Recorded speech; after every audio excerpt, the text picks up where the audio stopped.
Assalamualaikum warahmatullahi wabarakatuh. Halo anak-anak, kembali lagi di channel YouTube saya Tino Adi.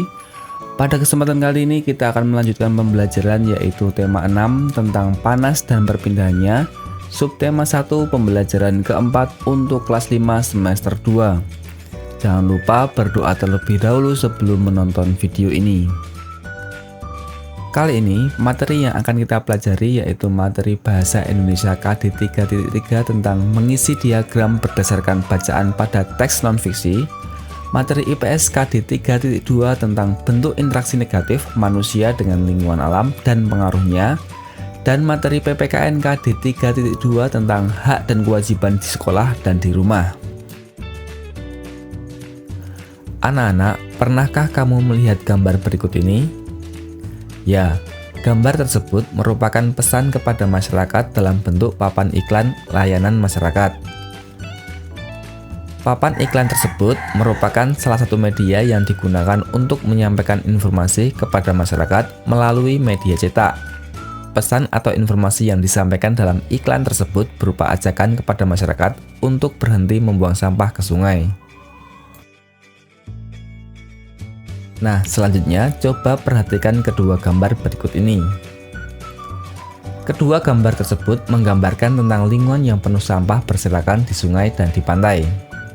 Hal tersebut dapat terjadi disebabkan karena kecerobohan masyarakat yang sering membuang sampah sembarangan.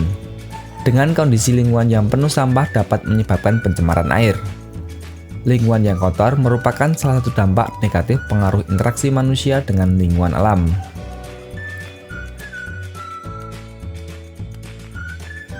Pengaruh negatif interaksi manusia dengan lingkungan alamnya.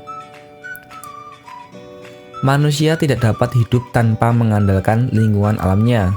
Dari alam, manusia memperoleh banyak manfaat untuk memenuhi kebutuhannya. Pertanian, perkebunan, perikanan, peternakan merupakan bentuk-bentuk interaksi manusia dengan lingkungan alamnya untuk memenuhi kebutuhan hidupnya. Manusia memelihara alam sedemikian rupa agar dapat dimanfaatkan dengan baik untuk memenuhi kebutuhan manusia dan makhluk hidup lainnya. Tetapi, tidak semua interaksi manusia dengan alam berdampak baik bagi alam. Perilaku masyarakat yang suka membuang sampah sembarangan, misalnya, dapat merusak lingkungan alam di sekitarnya. Membuang sampah di sungai dan di laut dapat merusak makhluk hidup lain yang ada di dalamnya. Tidak hanya itu, kerusakan lingkungan yang ditimbulkannya dapat membahayakan manusia sendiri. Interaksi manusia dengan lingkungan yang kurang baik juga dapat menyebabkan beberapa bencana yang merugikan manusia dan lingkungannya. Contohnya, terjadi banjir karena saluran air yang terganggu oleh sampah dari kegiatan manusia. Demikian juga dengan bencana tanah longsor, disebabkan karena manusia sering menebang pohon di tanah yang landai. Kebakaran hutan karena kecerobohan manusia pun menyebabkan kerusakan dan kerugian yang sangat besar. Bacaan tersebut merupakan teks non-fiksi. Teks non-fiksi adalah teks yang berisi informasi berdasarkan fakta atau kenyataan. Jenis teks tersebut dapat ditemukan dalam bentuk artikel pada media cetak, misalnya koran dan majalah. Selain itu, teks non-fiksi juga dapat ditemukan pada media elektronik, misalnya artikel di internet.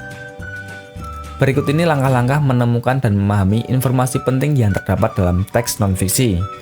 Yang pertama, bacalah teks dengan seksama.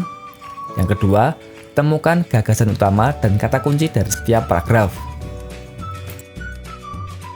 Dari bacaan yang telah anak-anak simak tadi, anak-anak dapat mengisi diagram berdasarkan bacaan pada teks non-fiksi. Judul bacaannya, pengaruh negatif interaksi manusia dengan lingkungan alam. Pemahaman paragraf 1, manusia tidak dapat hidup tanpa mengandalkan lingkungan alam. Kata kuncinya, manusia, hidup, lingkungan alam. Pemahaman paragraf kedua, tidak semua interaksi manusia berdampak baik bagi alam.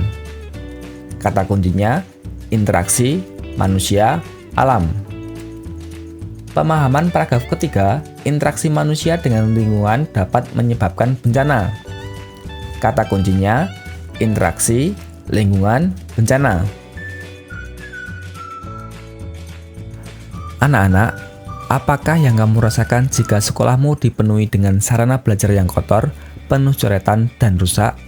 Demikian juga dengan dinding sekolah yang penuh coretan, buku siswa yang sobek-sobek, kamar mandi sekolah yang kotor, dan bangku-bangku kelas yang penuh dengan tulisan-tulisan. Kamu tentu sedih dan prihatin, karena dengan demikian kamu tidak dapat belajar dengan baik.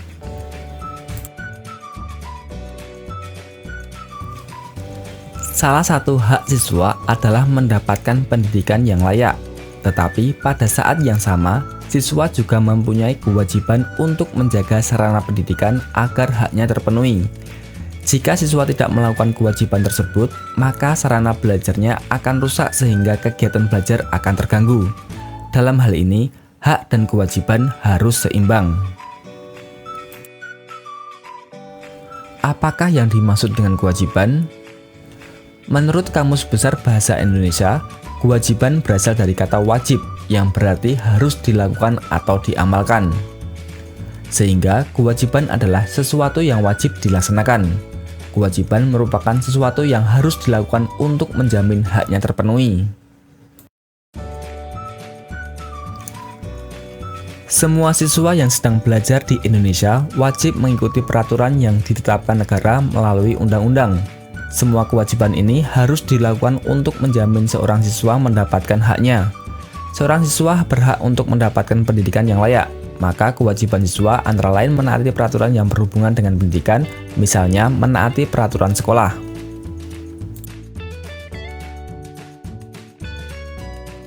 Berikut ini beberapa contoh hak dan kewajibanmu sebagai siswa di sekolah.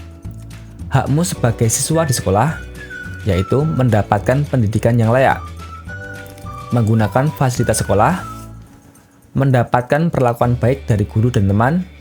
Sedangkan kewajibanmu sebagai siswa di sekolah yaitu mengikuti seluruh kegiatan sekolah dengan tertib, menjaga dan merawat fasilitas sekolah, menghormati guru dan menghargai teman, dan masih banyak yang lainnya.